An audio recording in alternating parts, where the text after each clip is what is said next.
Brother, it's great seeing you, man. And it's always good under these circumstances, right off the top. Congratulations. Is it one or two Juno nominations this time around? Uh, two. Pretty wild. What are Yeah. they? Uh, Contemporary Indigenous Artist of the Year and Alternative Album of the Year. Congratulations, man. How does it feel to be so consistent? Because how many nominations have you gotten in the last, excuse me, 5 years? And Um, how many have you won? I think I think this is eight, Yeah, and I think it's two. It's like those are good odds. yeah, 20%. Yeah. I like that. And consider the fact that you could walk up with a couple of more too, man. What is it about you and this consistency? Why has it worked so well for you for the last couple of years? Um, you know what? I think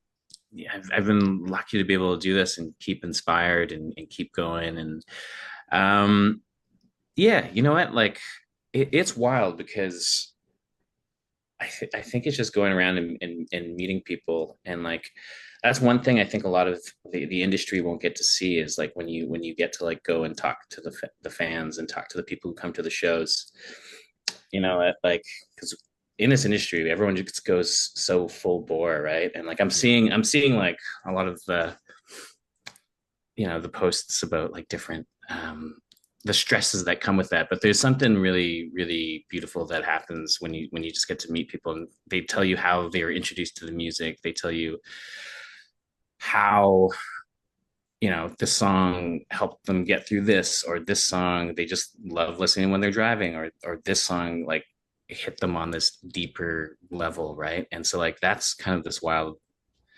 thing that kind of keeps me going. Sometimes it's like, wow, like this thing that you created yourself somehow, and like you're just writing about whatever to suddenly it in certain cases becoming not just someone's soundtrack. In other cases it becomes almost like this medicine to them or something. So it is, I don't know, that's a wild thing, and I don't know, I think it gives me a lot of energy. But it's been medicine for you too, because for the last couple of times, you yourself have been on a journey, not just musically, but spiritually, your travels and everything else. You're a completely different person from when I first met you several years ago, man. Yeah, I mean, I hope so. I'm still, still keeping, always trying to keep that grounding. But yeah, going to different places. I think I said it before, but it's just like, you, you do change so much, even after a tour or something. You can go 6 weeks or 8 weeks or whatever, and like yeah, just being able to have all these different experiences, all these different stages, and like meeting all these different people and seeing all these different landscapes. I always try to take little moments, even if it's just like 5 minutes, to just kind of look around and kind of be grateful for this kind of wild ride. It definitely is, man. What's the album that you're nominated for, and how did it represent you when the album came out?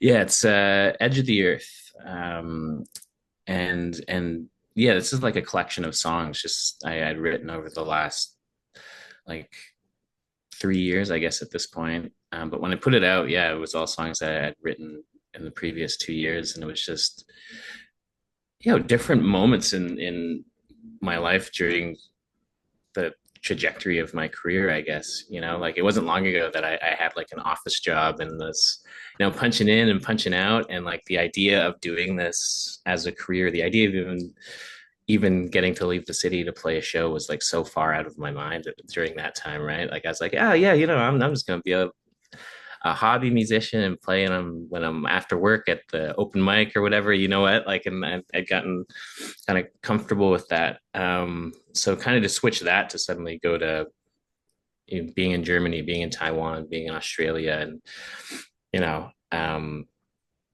these songs connecting with people so far in different parts of the world. Yeah, it grows on you. It's always such a beautiful surprise. Okay, but here's where my surprise comes in.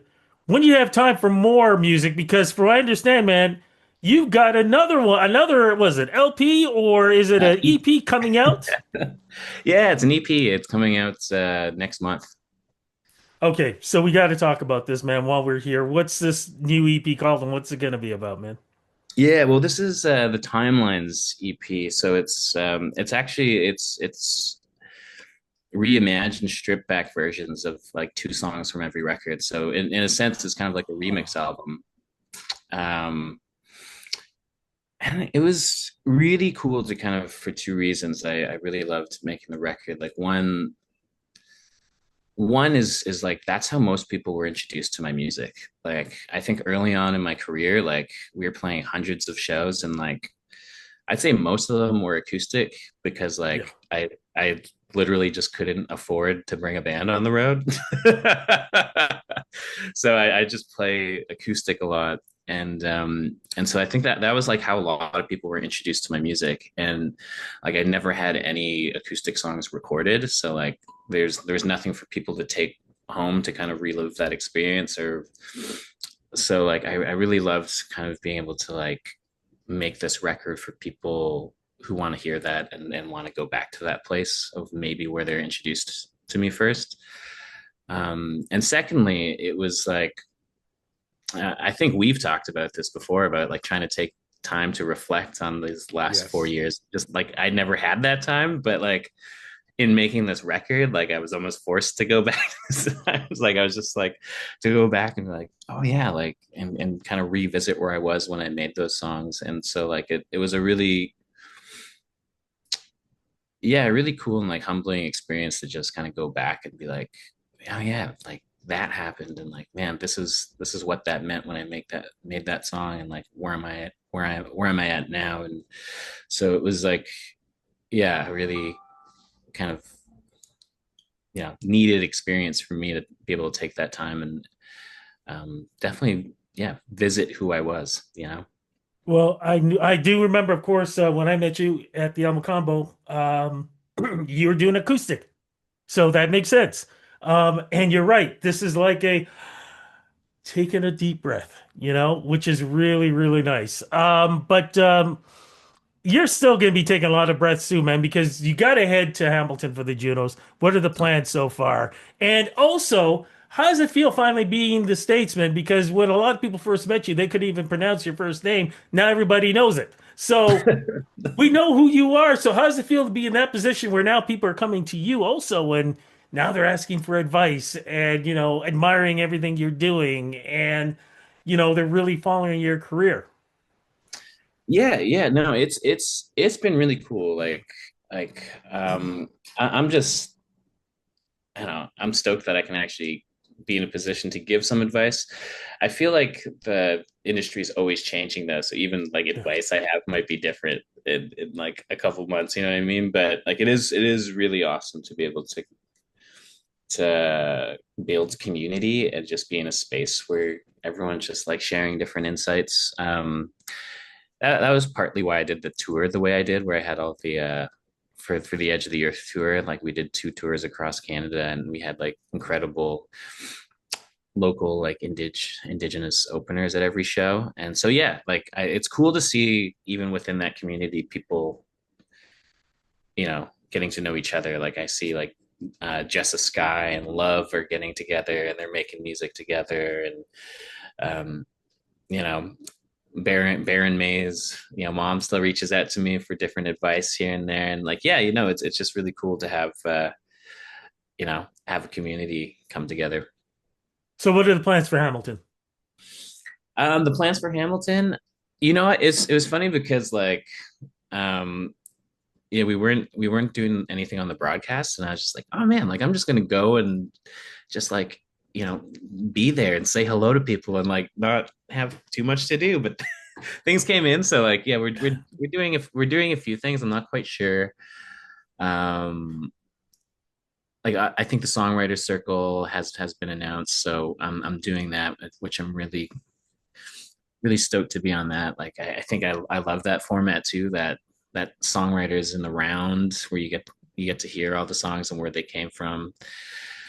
And it's cool too because like that's a format. I guess that's kind of Nashville format too, but also like very Canadian folk fest format. And so that at the Canadian Folk Fest, there's like the workshops, which I don't really think happens in many other countries that I know of. Like where where where like you get in a circle and you play and like people just kind of jam out with you. I don't think that's actually going to be happening at the Junos, but I realized that there was one year where they made me like a host of all these different workshops at Canadian Oh, folk wow. festivals. And like, I remember there was this one I did, and then we finished, and I remember there's this American band who was just like, they're like, man, that's what is this? Like, we rehearsed the song a certain way, and then suddenly everyone's jamming over it. Like, I don't get it. And I was just like, oh, well, that's the workshop. And then I was like, okay. So on the next one, I remember I was like, okay, I want everyone to play one song with who they came with. On the second round, I want everyone to like choose a player from a different band to come jam on their song. And then the third, I just want it to be like a free for all where everybody like, jumps in where it's tasteful to do so. Um and then I had the Canadian bands coming up to me being like, what are you doing? That's not how the workshop works. We're supposed to be, so you can't keep everybody happy. But No. anyways, it's a long story. Juno's, I'm performing at a couple of the after parties. So you'll hear me doing some cover songs. But yeah, aside from that, just enjoying um, I think this one will be a little more relaxed than it has been for me in previous years. So I'm excited just to be there and connecting with people. I think like that's just it's a massive like get together where people just get to see each other after like probably a year of not seeing each other. So I'm looking forward to it, man. I will be there. I'll be covering it. So I will see you either on the red carpet or I will see you in the what do you want to say? Backstage, whatever. I will yeah. see you there, man. So I'm looking forward to it. Congratulations on this, brother. Like I said, just so happy with your consistency and how you represent, man. It truly is an honor to follow you and be able to report on your story. Thank you so much for the interview and congratulations. Hey, thank you.